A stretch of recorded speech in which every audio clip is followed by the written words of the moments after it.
Halimatu e Selma na nokkure wotere ɓe heɓa kono no woodi ko ɓe hawti ko ɓe rewɓe teddinaaɓe.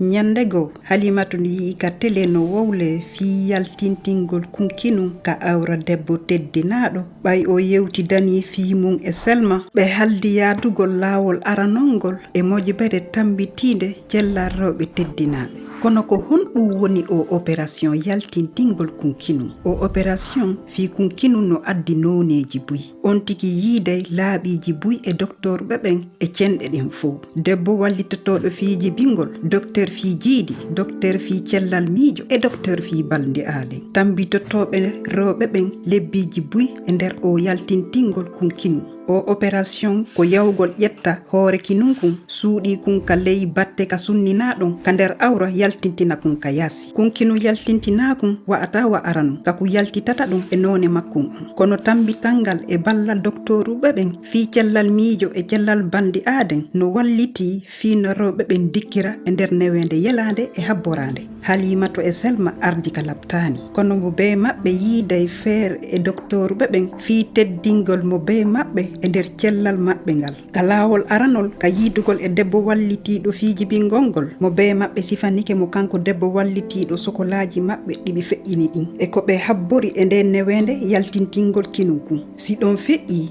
docteur jo fi jiidi on daari debbo on e o jaabike landeji ɗin fof fi yaltintingol kinunkun.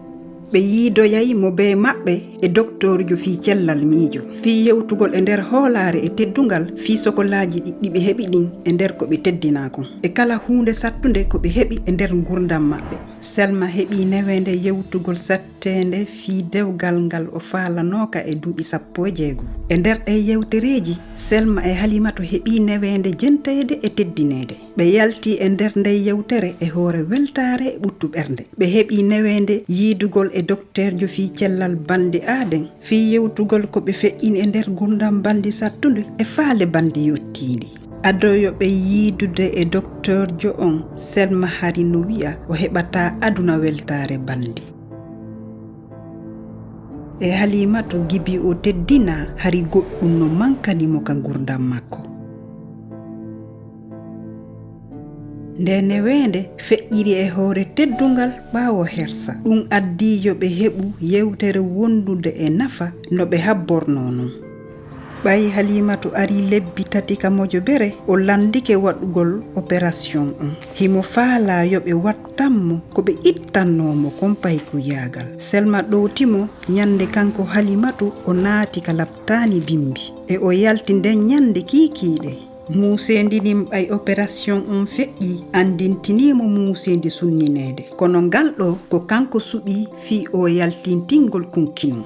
Hande Halimatu no welti ka gurdam makko o welditi kanko e hoore makko e ɓandu makko ndun kono o opération wona newende bile e o yaltintingol kunkinu be yaada e ballal cellal miijo e cellal bandi aaden. Selma yewtidi e gollidi laaɓiji buyi e docteur jo fi cellal miijo fi yo hettu hoore makko ko ɓeyda hoolagol hoore makko. Kadi Selma andi hoore makko e ɓandu makko ndun sabu ballal o docteur jo cellal bandi. Joni o andi ko honɗum wawata welnude e honno welnirta bandi makko ndin. Opération on alaka hoore makko hande kadi debbo kala e sokolaaji mum ɗin tambital mongal ko gootal yaada e tambital gooto. Onon kadi wa Halimatu e Selma woton aamu yawgol e mojobere tambitinde rewɓe teddinaaɓe fi humpitagol e faamugol fi muɗum ko ɓandu moɗon cellal moɗon gurdam moɗon suɓande moɗon.